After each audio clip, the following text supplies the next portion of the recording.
पंचाक्षर मंत्र नमः शिवाय, षडाक्षर मंत्र ओम नमः शिवाय, श्री शिवाय नमस्तुभ्यम कहकर मात्र एक पत्ता आप अगर शंकर के शिवलिंग को चढ़ाते हो तो वो 1.25 करोड़ पत्र के बराबर। अपने ये चोंगे जैसी आवाज आ रही है, गला पकड़ रहा है, बहुत ज्यादा साउंड।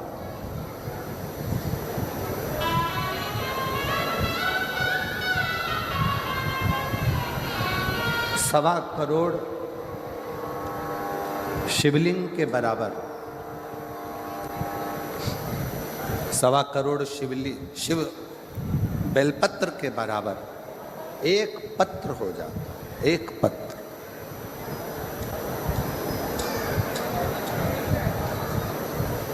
अब कोई तुमसे कह दे हमने संकल्प लिया है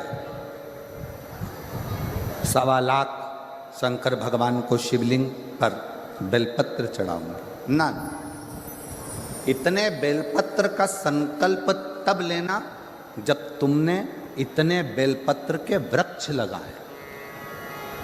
अब पेड़ तो तुमने एक लगाया नहीं और बचा कुचा था तो किसी ने बेलपत्री का पौधा लगाया था, बेलपत्र का वृक्ष लगाया था, और मालूम पड़ा अपना संकल्प पूरा करने के चक्कर में तुमने वो बेलपत्री के पत्ते पत्ते डालियां सब तोड़ दिए और वो बेलपत्री के वृक्ष को पूरा की पूरा एकदम वीराना सा कर दिया। तो ईमानदारी से बोलो, शंकर जी प्रसन्न होंगे क्या? वृक्ष एक नहीं लगाया,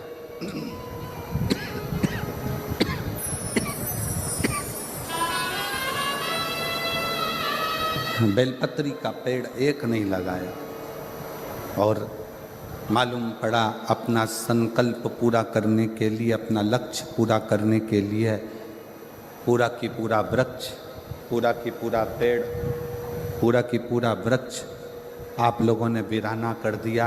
तो वो मतलब का नहीं, वो मतलब का नहीं।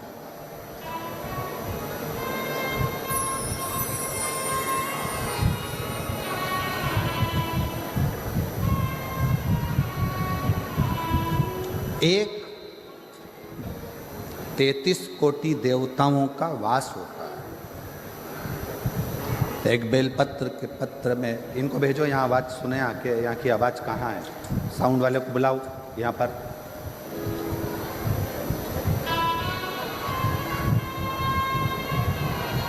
एक बेलपत्र के पत्र के अंदर 33 कोटि देवताओं का वास होता है, 33 कोटि देवताओं। और जब आप और हम भगवान शंकर को एक बेलपत्र समर्पित करते हैं, जब आप और हम भगवान शंकर को एक बेलपत्र समर्पित करते हैं तो ये मानकर चलना तुम एक देवता पर बेलपत्र नहीं चढ़ा रहे हो, 33 कोटि देवताओं की पूजन एक ही बेलपत्र से तुम पूर्ण कर रहे हो, पूर्ण कर।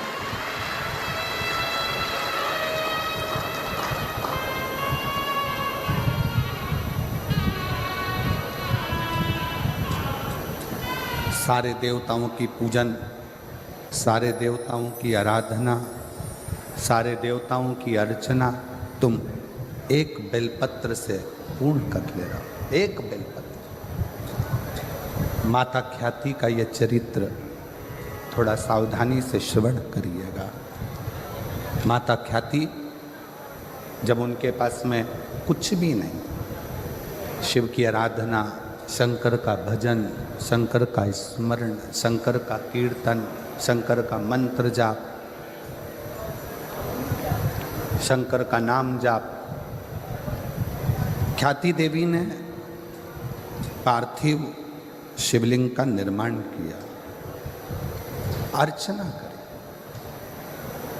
और जब ख्याति देवी ने भगवान शंकर के शिवलिंग का निर्माण कर कर, पार्थिव लिंग का निर्माण कर कर जब उसकी अर्चना करी, उसकी पूजन करी, शिव जी सम्मुख में प्रकट हुए, भगवान शंकर सम्मुख में प्रकट।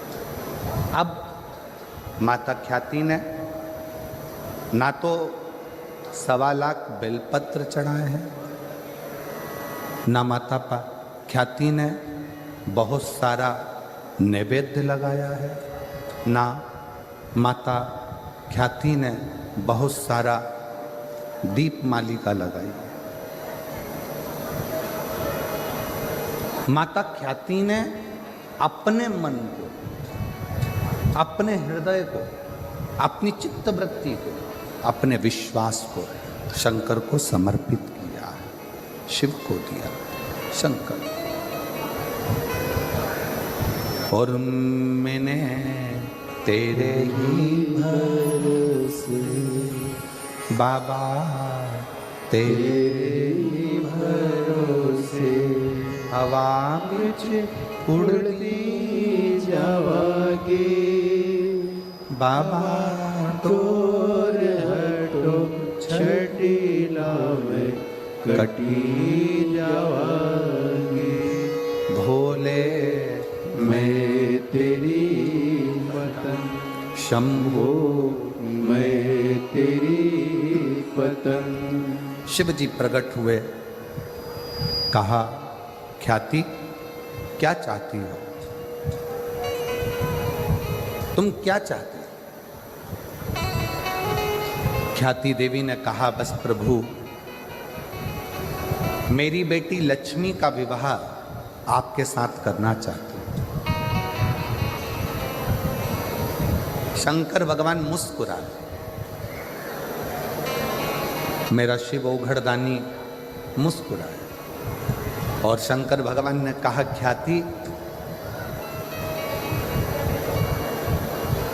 आज तुम मुझसे कुछ मांगो, उससे पहले आपसे मैं कुछ मांगना चाहता हूं।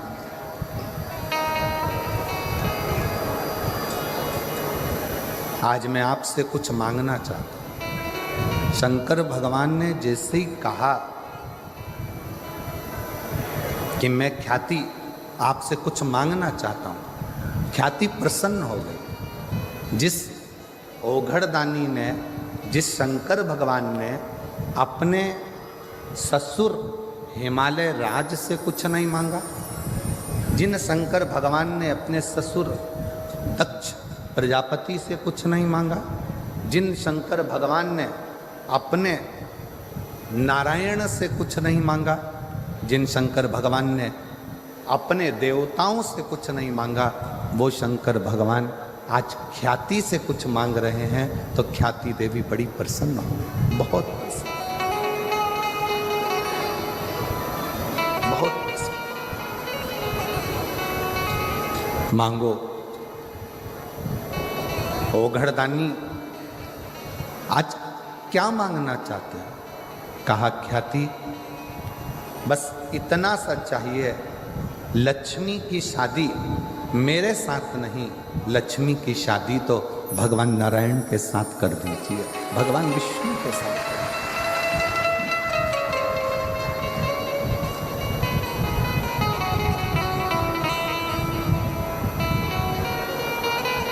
प्रभु,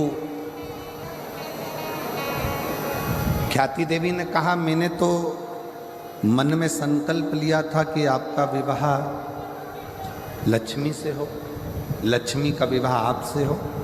भगवान शंकर ने कहा नहीं नहीं नहीं, मैं विवाह नहीं करना चाहता, लक्ष्मी से नहीं।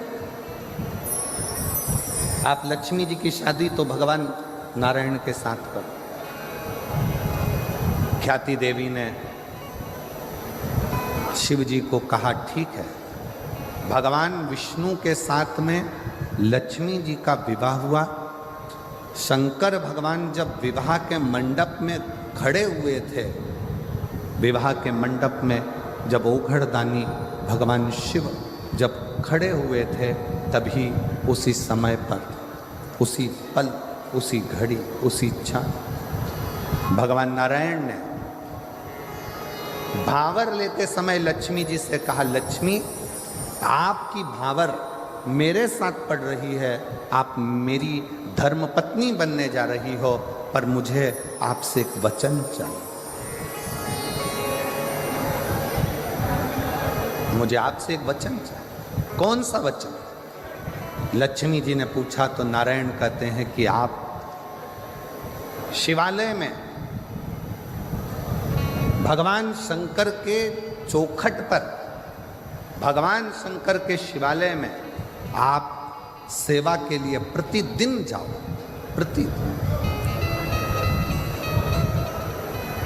प्रतिदिन सेवा में आपको जाना। ठीक है, पर आपकी सेवा छूट जाएगी प्रभु। अगर मैं शंकर भगवान के मंदिर में जाऊंगी, शिवालय में जाऊंगी, तो आपकी सेवा छूटेगी। नारायण कहते हैं लक्ष्मी, मेरी सेवा भले छूटे पर शिव की सेवा नहीं छूटना चाहिए। तुम्हें जाना, तुम्हें जाना। लक्ष्मी जी ने वचन दिया, रोज प्रतिदिन लक्ष्मी जी शिव जी के मंदिर में आकर, शंकर के शिवालय में आकर सेवा में लग जाए। प्रतिदिन, रोज प्रतिदिन लक्ष्मी जी शिव जी के मंदिर में आकर, शंकर के शिवालय में आकर सेवा में लग जाए। प्रतिदिन, प्रतिदिन। ये देखते देखते देखते देखते समय बीता। एक दिन भगवान शिव जी का ध्यान माता लक्ष्मी पर गया। माँ लक्ष्मी,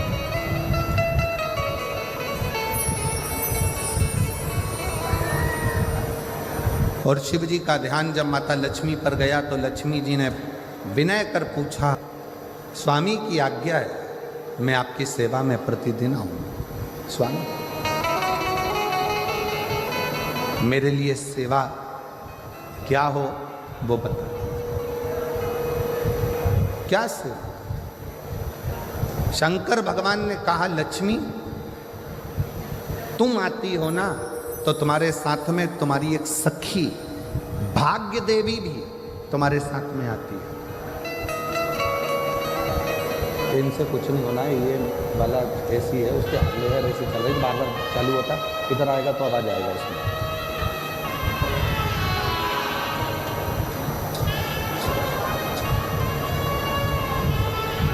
लक्ष्मी तुम आती हो ना, तो तुम्हारे साथ में भाग्य देवी भी आती है।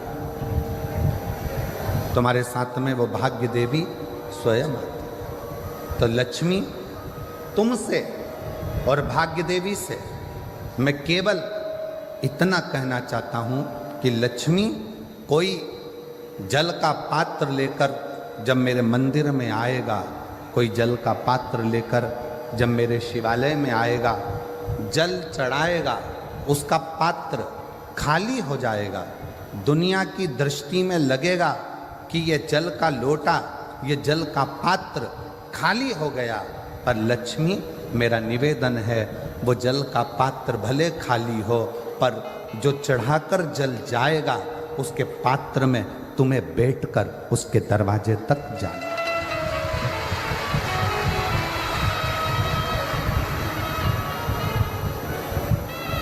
तुम्हें जाना।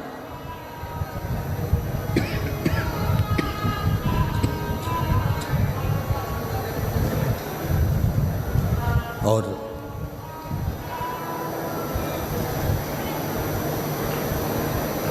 भाग्य देवी हाथ जोड़कर कहती है कि मेरे लिए क्या किया,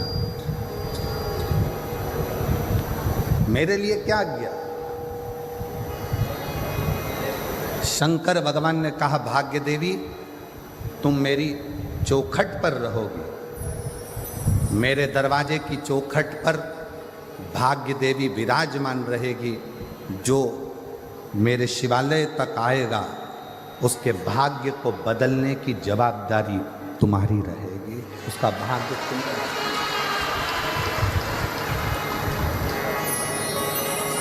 संकल्प लो, मना नहीं, पर ऐसा संकल्प मत लेना जिस संकल्प से देवता को भी दुख हो।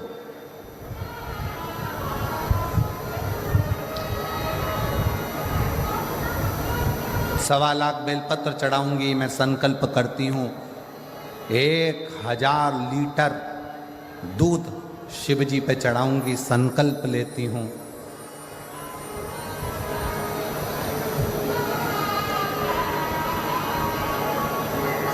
सवा लाख समीपत्र शंकर को चढ़ाऊंगी, संकल्प लेती हूँ। ऐसा संकल्प ना लीजिए। कभी कभी संकल्प के चक्कर में देवता भी फंस जाते हैं, और संकल्प के चक्कर में फंसते हैं तो शंकर जी को आकर फिर उन देवताओं में संधि कराना पड़ता है। एक प्रसंग शिव महापुराण का है। पार्वती जी ने एक व्रत किया, और वो व्रत था अपने बच्चों के स्वास्थ्य के लिए।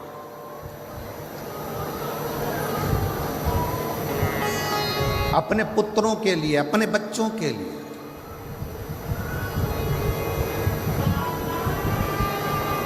गणेश जी, षडानंद कार्तिकेय जी, जया, विषहरा, श्यामली बारी, दौतली, देव, अशोक सुंदरी, शंकर जी की जो 6 बेटियां हैं, शंकर जी के जो पुत्र हैं, उनके लिए मां पार्वती व्रत कर रही।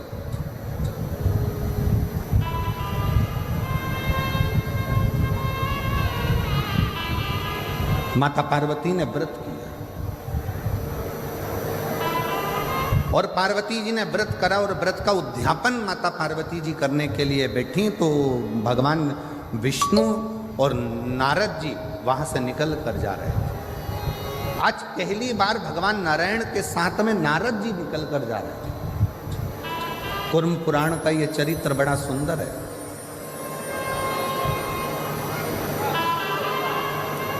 भगवान विष्णु और देवऋषि नारद वहां से निकलते निकलते जा, देवऋषि नारद अपनी गर्जना के साथ नारायण श्रीमन नारायण नारायण श्रीमन नारायण नारायण श्रीमन नारायण नारायण श्रीमन नारायण। नारद जी चले जा रहे हैं। पहली बार भगवान विष्णु और नारद दोनों जा रहे हैं। पार्वती जी बैठी थी, संकल्प था व्रत पूर्ण होने पर उद्यापन करना।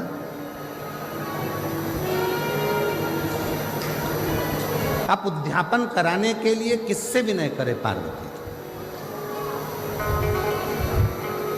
उद्यापन के लिए निवेदन किससे करे पार्वती?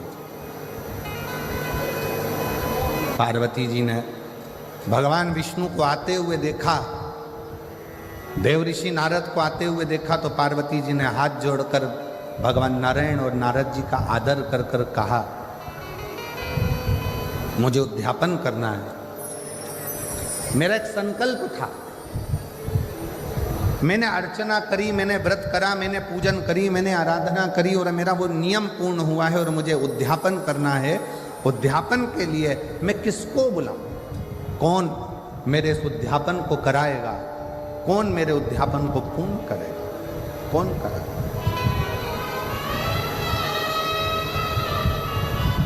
देवऋषि नारद बड़े प्रसन्नता में कहने लगे, मां सनत कुमार जी को बुलाइए, और सनत कुमार आपके इस उद्यापन को करा देंगे। सनत कुमार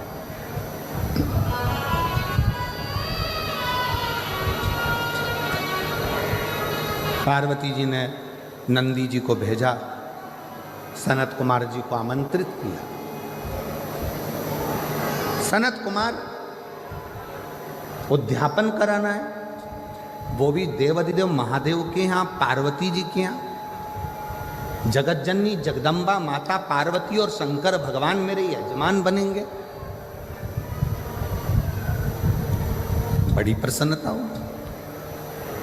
सनत कुमारों ने विचार करा, चलो उद्यापन की तैयारी करो। पहुंच गए सनत कुमार। पार्वती जी ने हाथ जोड़कर विनय कर कर कहा सनत कुमारों से कि हमारा व्रत पूर्ण हुआ है, संकल्प पूर्ण हुआ है और आप अब यहाँ हमारा उद्यापन करा दो। सनत कुमार ने कहा उद्यापन तो मैं करा दूंगा, पर दक्षिणा क्या दो?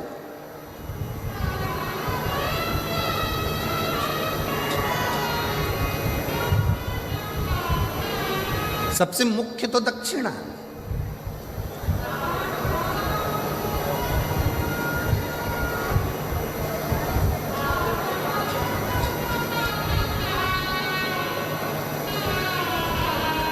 आप दक्षिणा क्या दोगी मुझको? पार्वती जी ने कहा सनत कुमार जी, जो आपको अच्छा लगेगा हम दक्षिणा में वो दे देंगे। आपको जो अच्छा लगे वो दक्षिणा में दे दिया जाए। क्या बोलते हो बॉयज, तैयार हो घुसने को? हम किसी भी हद तक जाएंगे। वो दक्षिणा में दे दिया जाए।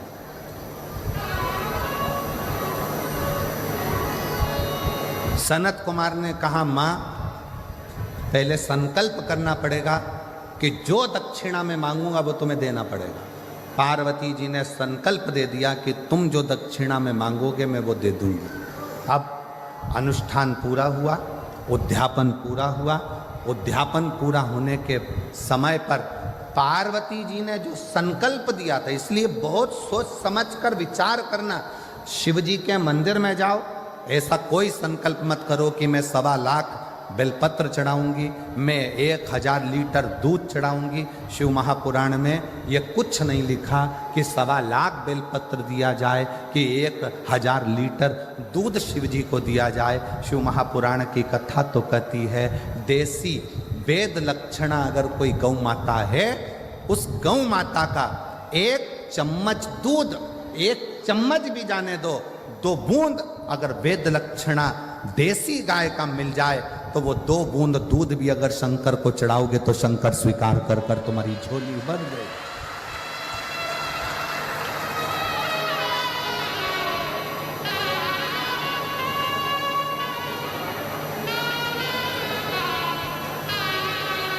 रतनगढ़ में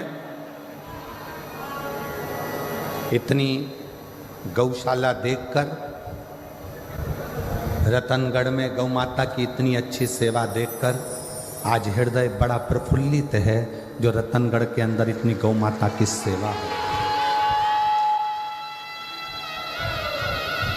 पूरे रतनगढ़ के रहवासियों को, रतनगढ़ की गौशालाओं का संचालन करने वाले एक एक ग्वाले को, रतनगढ़ की गौशालाओं को संचालित करने वालों को और रतनगढ़ की गौशालाओं का सेवा संभाल करने वालों के चरणों को मैं दंडवत करता हूं, प्रणाम करता हूं। बहुत सुंदर से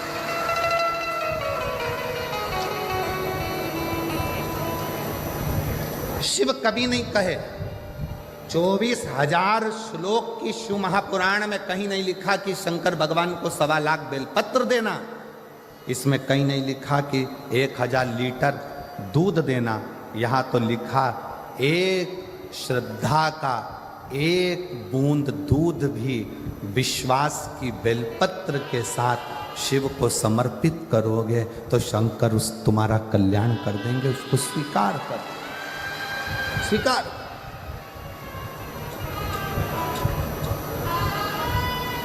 विश्वास के साथ, भरोसे के साथ।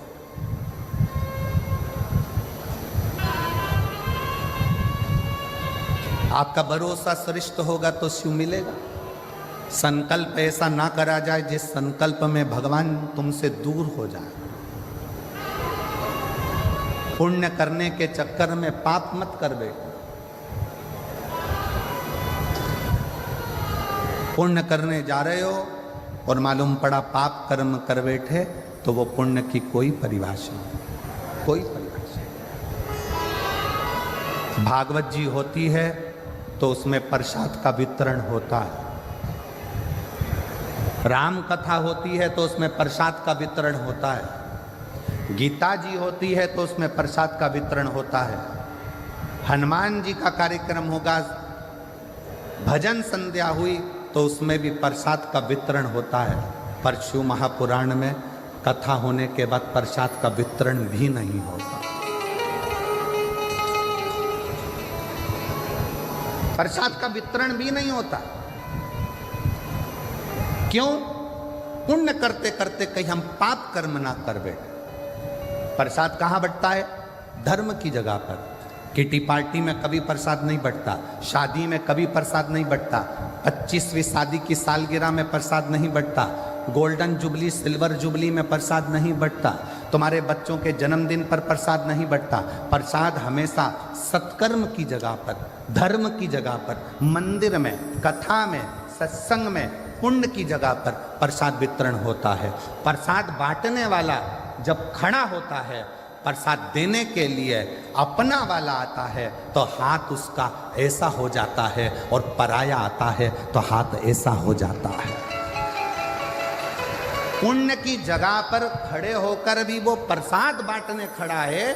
प्रसाद देने वाले का प्रसाद है, मंदिर का प्रसाद है, पर अपना बेटा आया तो हाथ ऐसा हो गया, अपनी पत्नी आई तो हाथ ऐसा हो गया, अपना वाला आया तो हाथ ऐसा हो गया, और दूसरा आया तो थोड़ा सा चल चल, और अपनी पत्नी आई तो तुरंत उसको ज़्यादा से ज़्यादा दे दिया, बच्चे को ज़्यादा से ज़्यादा दे दिया। धर्म की जगह पर खड़े होकर भी अगर तुम अपना और पराये का भेद करोगे तो नरक चले जाओगे। इसलिए शिव महापुराण में प्रसाद वितरण नहीं होता, क्योंकि शंकर यहाँ 24 घंटे रहता है।